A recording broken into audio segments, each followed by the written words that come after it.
Hi, welcome to our very last lecture on language arts. So, where are we? We started with looking at the challenges that language gives to English language learners in language arts, and then we moved on to the impact that culture can play. And in that lecture, I looked at a lot of different ways that different expectations can impact what students, how they interpret what you're asking them to do, and the value of that. And now what we're going to take a look at, okay, so what? So what does pedagogy, best pedagogy tell us we should be doing with our English language learners? So I've got 10 tips for you. And I think all or most of these are really grounded in something I've said before when I was talking about language, and that is language arts is so abstract. Everything that we cover in language arts is so abstract. The difference between simile and metaphor, how to punctuate a sentence, how to find a topic sentence, how to write a thesis statement. It is so abstract. And that's a challenge for English language learners, especially the lower the level of their English, the more of a challenge it is. So I think that all 10 of these, you have to tell me at the end if I'm right, but I think that all 10 of these are really grounded in this idea of going in the opposite direction, giving students a concrete foothold, a way to make sense of this very abstract information. So let's see where we are at the end, and you can tell me if you agree that they're all pretty much grounded in making this concrete. So my first tip is I think you should always, but especially in language arts, come up with clear and dependable routines for your English language learners, for all of your students during language arts time. So the more abstract the concept is that you're introducing that day, the more abstract the new idea is, the more that they need to be able to frame it with what they know. And routine is a great way to do that. They should be able to depend on you for beginning the lesson almost every day in exactly the same way. That they can count on hearing information, that there's going to be a certain pattern, that kind of thing. And that's going to be a way that they can make sense of what it is that you're expressing to them, and how to make sense of where they are in the process of understanding that information. So make sure to have really clear routines, especially with language arts, things that they can depend on. Another thing, and it's very much related to this, is during language arts time especially, and I really think you should do this all the time, but especially during language arts, you should make sure that your objective for learning that day is completely clear to the students. What will the students be able to do at the end of the lesson? Make sure that you express that to them clearly. If you have English language learners, it's important that you express that multimodally. So it's written on the board, or it's written on a big post-it, and you are reading it aloud. For the lower levels or lower grades, you're actually moving your finger across the page so they can follow along, match up the phonemes and the graphemes. And then, best case scenario, you actually elicit students to tell you what that means to them. And now the rest of the class gets to hear it in kid language. So again, we're making sure that students know what to expect. And especially the older the student, the more they know what to expect, the more powerful they're going to be with the learning. So again, we can't make the learning of similes less abstract, but the way that we present that can be more concrete. I hope that that's making sense. And there's actually a video that I found that kind of shows two or more teachers introducing objectives, and so it might give you some ideas of what that might look like in your class.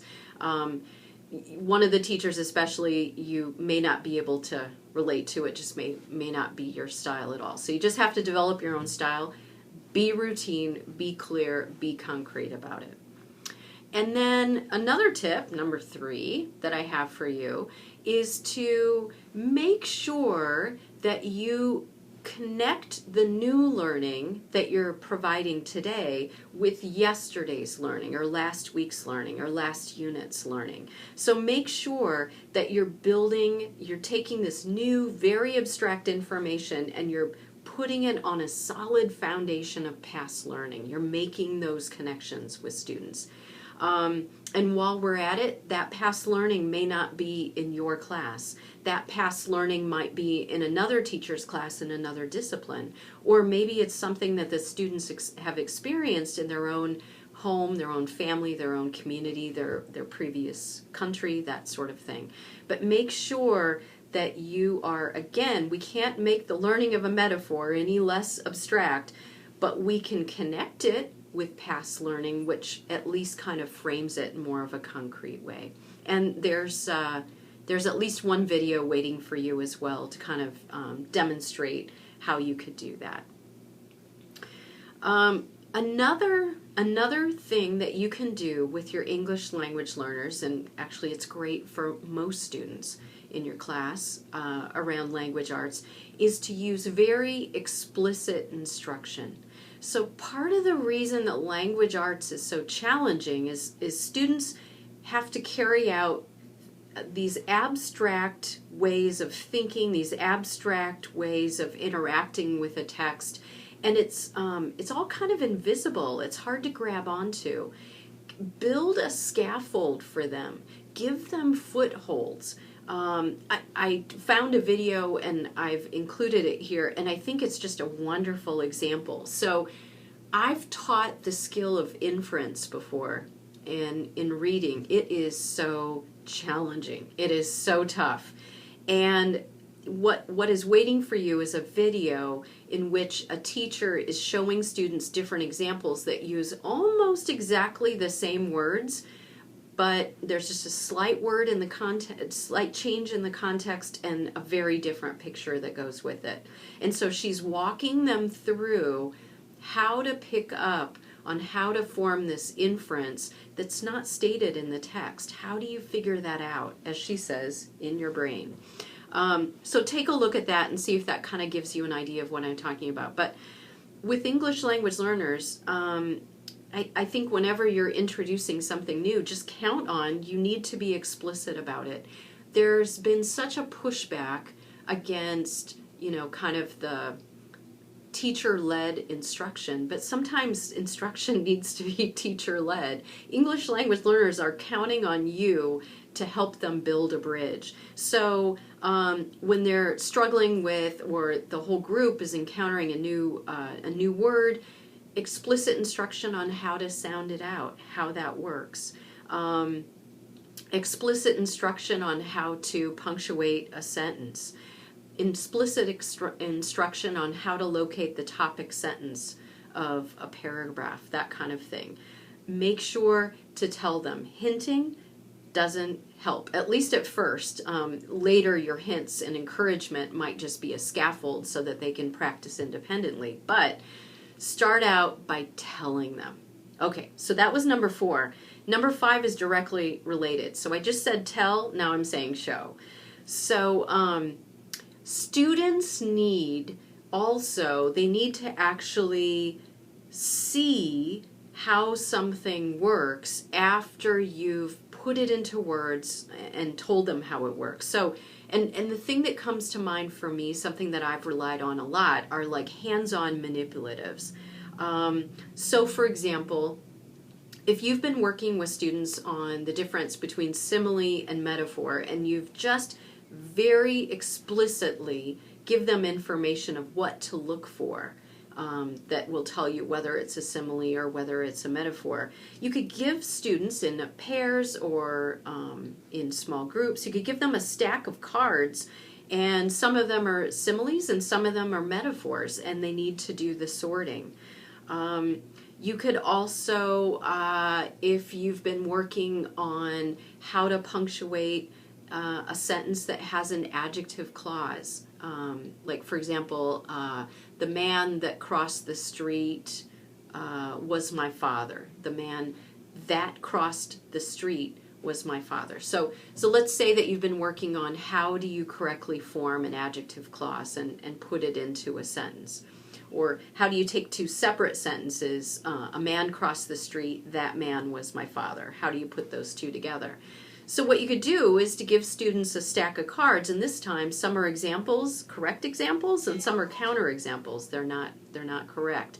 And let them sort them. So I started out with tell, and for me this is kind of a show, because you might actually start out on the board with your own demonstrating, and then students get a pile to work with as well. So think about, even though these are still verbal, these are still very abstract, think about giving them some kind of hands-on manipulative to kind of make sense. Okay.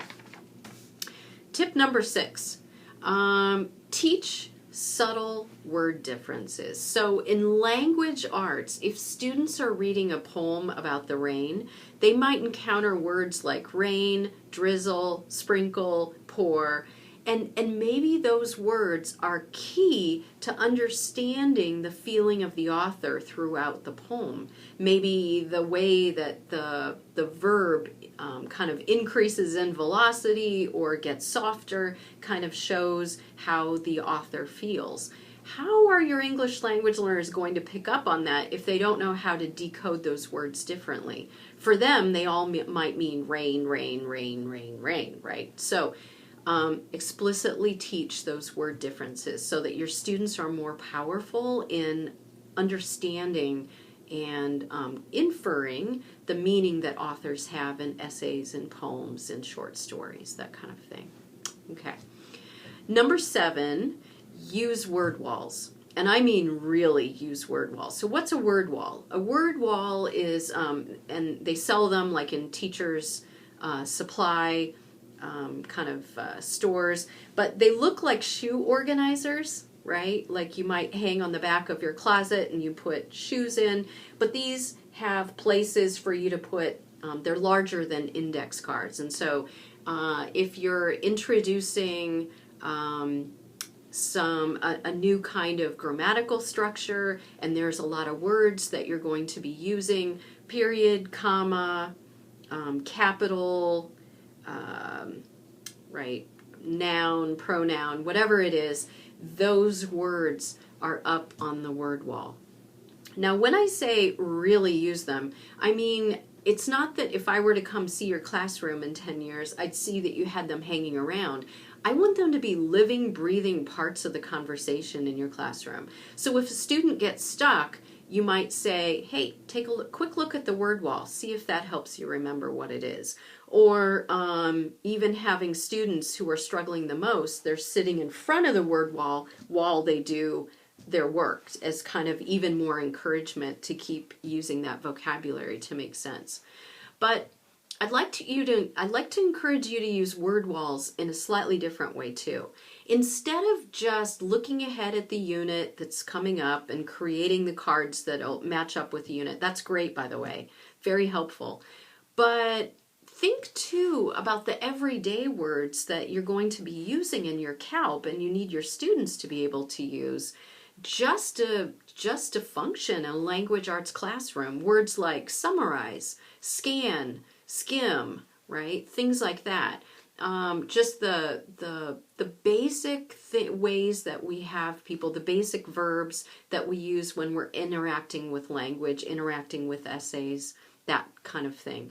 So anyway, so you get where I'm going. Not just the flavor of the week words, but the words that you just need in your classroom to make sense of what's going on. So make sure that those are up as well. And word walls don't have to be temporary.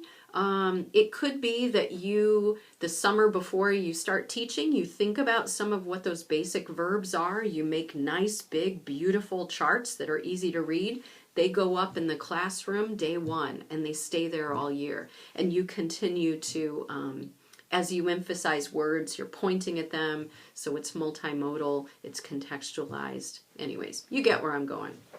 So that was tip number 7. Tip number 8. One of the most important things that you can do for your English language learners to support their being able to fully take part in your language arts instruction is to use sentence frames. So what's a sentence frame? A sentence frame is the functional language that can be used over and over again in a certain context.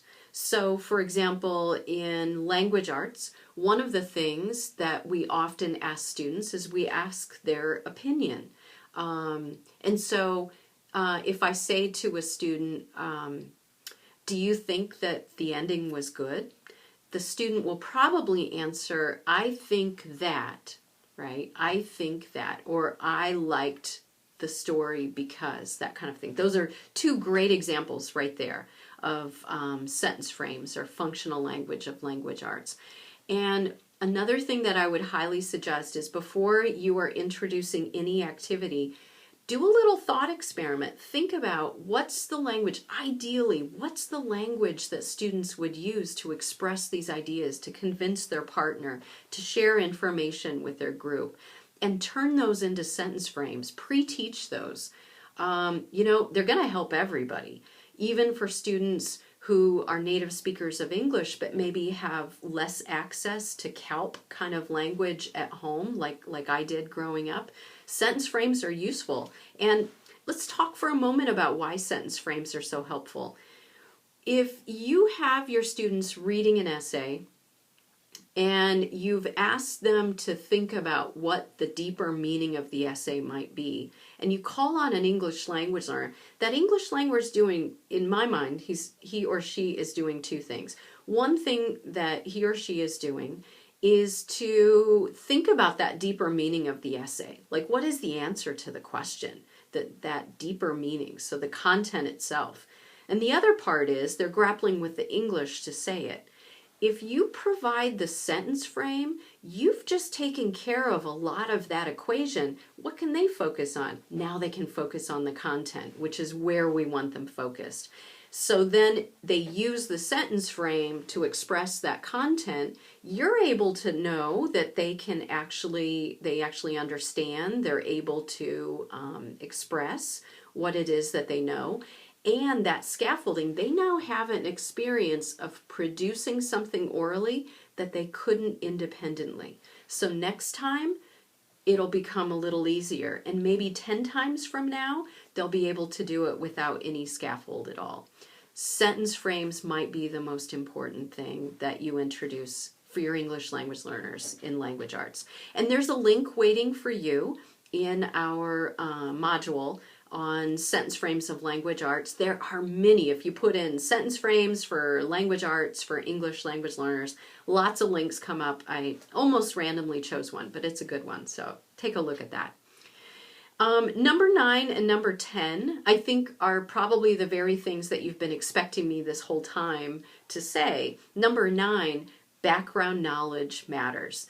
And you have already expressed in your discussions that you recognize that what students know and what students think they know when they show up at your class may differ from what an essay or a short story or a poem assumes that students have experienced or they know. And so finding out about your students' background knowledge and filling in any gaps or expanding on, extrapolating from anything else that they can bring to the story that is an added plus for the entire group. And so, again, what do we come back to? You're taking this abstract, this really difficult, challenging abstract poem, and if we can build it on this knowledge that they've got, this background knowledge, it can't make the poem less abstract, but it can build kind of a concrete frame for it. So I think we are kind of sticking with that, aren't we? I said you can't make language arts less abstract, but we can build all these concrete ways to access it. And I think it's true in this lecture.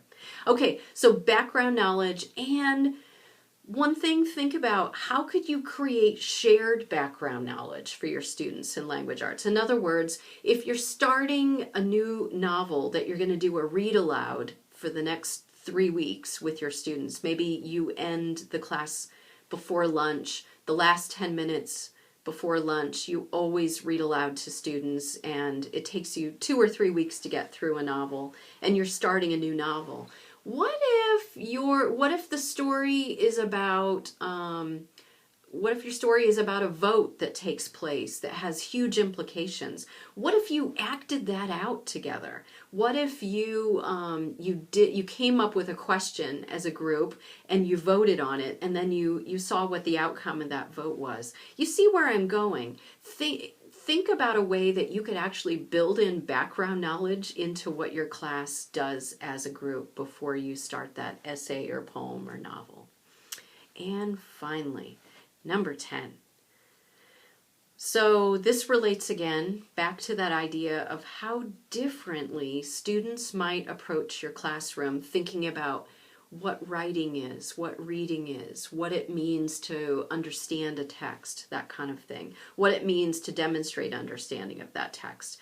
And so I think for number 10, what I want to say is to make sure when you are asking students to read something, write something, interact with a text in any way, make sure that your expectations are clear to them. And there's this other part to that, and that is good listening.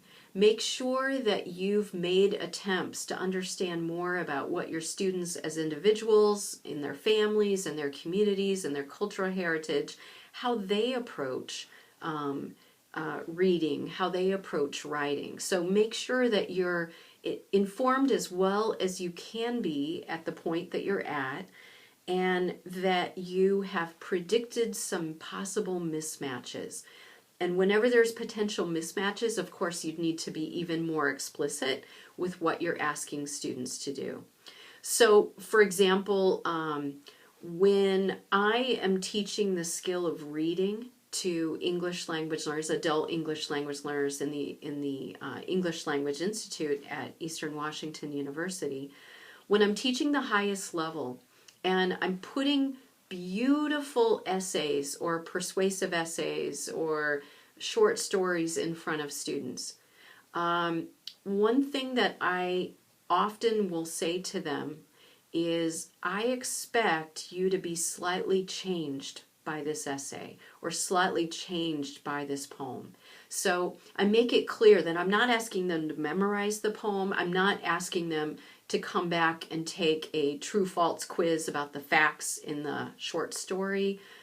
What I'm asking them to do is to engage as a human with this very human poem or essay or story. And I'm asking them to notice some ways that their ideas change or their feelings change, that kind of thing. So that's just a little example of making it explicit instead of just saying, here, read this, right? Saying, here's what I expect you to do. I expect you to read it 3 times. The first time, read it for this. The second time, read it for this, right?